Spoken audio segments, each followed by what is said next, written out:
What's going on, people? So, it's that time of the year, right, where everybody's doing all their top fives or top tens of 2020, and you've probably seen, if you're one of those people that subscribes to a lot of people, a whole bunch of that in your feed. And if this is one of those videos that's just a little too many for you and you skip over it, I totally get it. I'm not going to hold it against you. But anyways, here's the thing, right? I'm not doing my top 10 of 2020 yet because the year isn't over, so it wouldn't even make sense. And I say that because if this is anything like past years, on December 31st, there's a possibility I still might be making orders, right? Meaning they're obviously not going to show up until at least January 1st, which is next year. So I'll do that video whenever I can do that video because there's a solid possibility that some of these things that I haven't received yet might make it into that top 10. We'll find out together. It'll be kind of a terrible sort of situation in some ways if I look at all this stuff later. I'm like, no, none of this makes the cut. Then this video will have been kind of for nothing. But it's fine. I got time. You got time, maybe. So here's the thing, right? Because I can't do my top 10 2020 thing, I'm going to go back to the first year that I started collecting shoes. First full year. Obviously, I started buying in mid 15. So this is the top 10 of 2016. And this is based off of what I chose and posted on my Snups account. If anybody remembers Snups, cool. Maybe we crossed paths on there at some point. So this is what I'm going to show off, right? Because it's what I have. And I figured, why not put one more video out there to crowd up everybody's feed? We're going to start off with something that didn't make the list for some reason. And that's going to be right here. Now, this particular pair of shoes, it started my 2016. Started off on a pretty good foot in my opinion.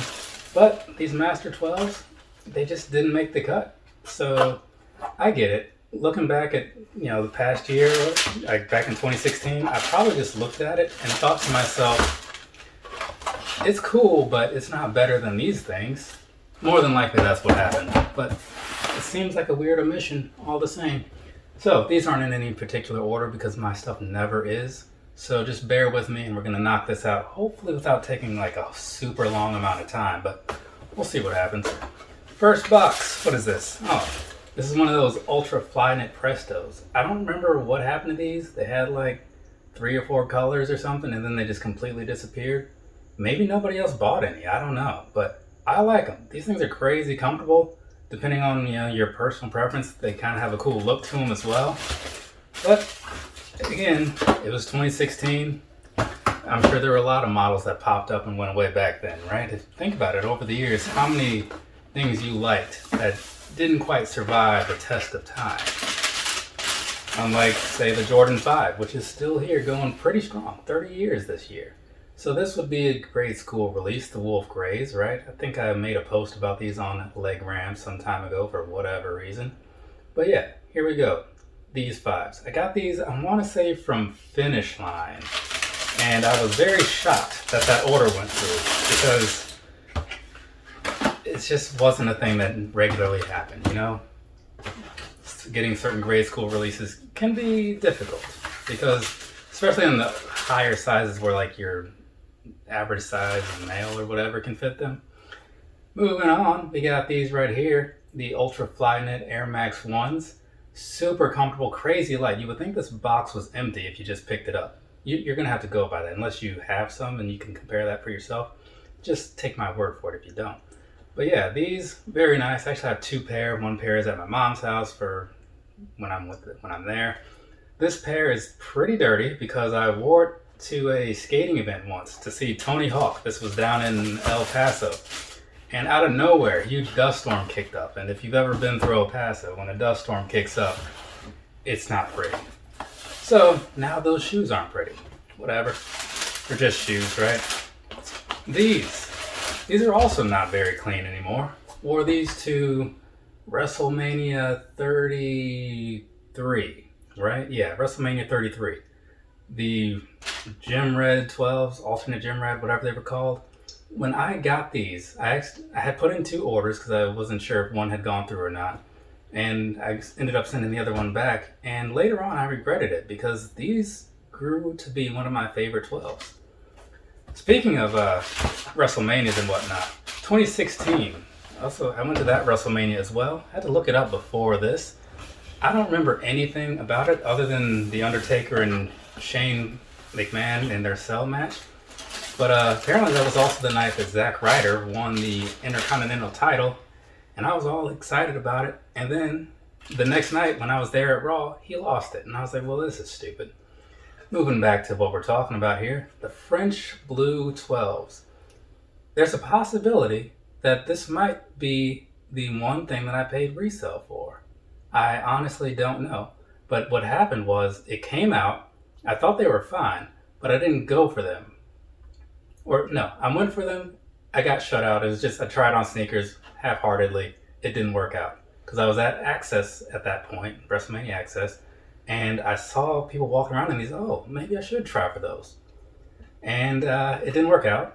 But later I saw a friend of mine with them at work, and I was like, oh, well, yeah, I'm definitely getting these. Like, after seeing that up close and everything, I don't know why I closed the box out putting these away. But yeah, I just don't remember what I paid for them. But knowing me, knowing the kind of guy I am, it would not have been much. Like, because I am quite cheap in certain ways. What year would that have been? Was that 16? Well, yeah, it would have had to been 16. So I was down there at wherever WrestleMania Access was that year. Good times, though. This right here, a Presto GPX. This was one of those ones that it popped up on Nike and then it went away pretty quickly. But I found it for retail somewhere else. So here they are, right? It's a pretty cool look if you get up close on it. It's got this little floral sort of pattern thing going on. But I was also a big Presto guy that year. I mean, there's probably why there was 2 pairs in here. No Hirachis though. I'm guessing maybe I hadn't discovered the Hirachi yet. Let's see. Set this down here for a second. This right here, the Lunar 3, right? I was a big Lunar 3 guy. This was one of my most comfortable shoes to walk around in. And it has one of those little sticky things from the New Mexico days. I don't know if you've ever seen those, but they are terrible. But anyways, this shoe though, I have like 4 pairs of these, maybe more. I don't even know. Because I would always find them in outlets. And I was like, well, these are very much like those Nike Frees that I used to be into years ago. So I'm going to get more of these, right? Trying to get that out of the shot. Moving back to what we're talking about here, I do get sidetracked every now and then. Some people are, you got to stay on topic. Other people are like, oh, I like that stuff. I am not going to try to cater to anybody. I'm just going to do what I do and hope that it works out. If it doesn't, I get it. I see the subscription numbers. They go up and down. It happens. Okay, so right here we have the Peanut Butter and Jelly Foamposite 1. This right here, man. Like, I was actually on vacation here to here because I lived somewhere else at the time and managed to find these at the Foot Locker up at Patrick Henry Mall because they had sold out online. And I went in there and they're like, yeah, we have that size. Perfect. Now I have them. And this is, I'm not sure, but there's a solid possibility that this could be my favorite foam overall. I just really like that gum bottom and the purplish maroon, whatever. Yeah, night maroon as they call it on the side of the box. But I don't know. Again, when it comes to like your favorites and stuff, for me, they can fluctuate, but this is one that often comes to mind first. So that's kind of telling, right? This right here. Okay, so 2016 was also the first year I got Boost shoes. So here we have this, the Uncaged Ultra Boost, and this was a favorite of mine for a long time. I don't know how many pairs of Uncaged Ultra Boosts I have, but it's a good number. It's a pretty good number. And I did a little rant on Legram. If you saw that, you saw that. If you didn't, you're not missing a whole lot, but it's there.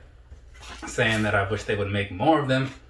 And what do you know? They kind of did. Not in that style, but they did start making some Ultra Boost 5 Uncaged shoes. So kind of curious what those are all about, but I'll have to find that out later. And last but certainly not least, because again, these aren't in order, this right here, the, what was this? Night Navy or something? Midnight Navy? Some kind of dark navy blue 11 with a gum bottom. So there you go. You know, one of my questions that I used in a sneaker battle the other day was a Jordan with a gum bottom. This one did not come to mind. I thought of the Dunk from Above, which is very similar, but not this one. This one's better though, personally. Anyway, so there we go. There we go. This one right here, this is what we're closing off with, and I think it's a pretty good closer because it's one of my top 10 shoes of 2016, obviously. So, that means we're good, that means we're done, that means we can part ways. So, from me to you, have a nice rest of your day or rest of your night, whatever it is, wherever you are. I have one more video that I need to shoot. If you watched that one, that's cool. If you watched this one, that's cool too. But for now, later people.